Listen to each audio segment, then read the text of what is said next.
நாமக்கல் மாவட்டம் வளையப்பட்டில் உள்ள ஸ்ரீ பத்மாவதி மகாலட்சுமி தாயார் சமேத ஸ்ரீதேவி பூதேவி சமேத ஸ்ரீ பிரசன்ன வெங்கட்ரமண சுவாமி திருக்கோவிலில் புரட்டாசி மாதம் 3ஆம் சனிக்கிழமை ஒட்டி காலை மூலவர் ஸ்ரீ பிரசன்ன வெங்கட்ரமண சுவாமிக்கு பால், தயிர், திருமஞ்சனம், கஸ்தூரி மஞ்சள், பச்சரிசி மாவு கரைசல், மஞ்சள், சந்தனம், பன்னீர் கொண்ட அபிஷேகமும் பின்னர் மாலை சந்தன காப்பு சிறப்பு அலங்காரம் செய்யப்பட்டு துளசியால் அர்ச்சனை செய்யப்பட்டது.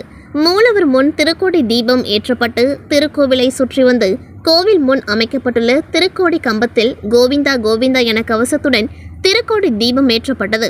பின்னர் மூலவருக்கு பல்வேறு தீப உபசரிப்புகளுடன் மகா தீபம் காண்பிக்கப்பட்டது. பின்னர் ஏம்பெருமான் கருட சேவையில் உற்சவர் காட்சியளித்து திருவீதி புறப்பாடு நடைபெற்றது. இதில் ஏராளமான பக்தர்கள் கலந்து கொண்டு சிறப்பித்தனர். நாமக்கல் மாவட்டம் பரமத்தி வேலூர் அருகே உள்ள பாண்டமங்கலத்தில் எழுந்தருளி உள்ள அலமேலுமங்கா கோதா நாயகி சமேத பிரசன்ன வெங்கட்ரமண சுவாமி கோவில் திருக்கோவிலில் புரட்டாசி மாத 3ஆம் வார சனிக்கிழமை தினத்தை முன்னிட்டு இன்று காலை சிறப்பு திருமஞ்சனமும் பின்னர் மாலை திருக்கோடி தீபம் ஏற்றும் நிகழ்வும் மிக விமர்சையாக நடைபெற்றது. இதில் ஆயிரக்கணக்கான பக்தர்கள் தரிசனம் பெற்றனர். முன்னதாக திருக்கோடி தீபம் ஏற்றப்பட்டு திருக்கோவிலை சுற்றி வந்து கோவில் முன் அமைக்கப்பட்டுள்ள திருக்கோடி கம்பத்தில் திருக்கோடி தீபம் ஏற்றப்பட்டது. பின்னர் திருக்கோடி கம்பத்திற்கு மலர்களால் அலங்காரம் செய்யப்பட்ட பின் மகா தீபம் காண்பிக்கப்பட்டது. நாமக்கல் மாவட்டம் பரமத்தி வேலூரில் 400 ஆண்டுகள் பழமையான எல்லையம்மன் ஆலயத்தில் உள்ள எல்லையம்மனுக்கு நவராத்திரி விழா சிறப்பாக நடைபெற்றது.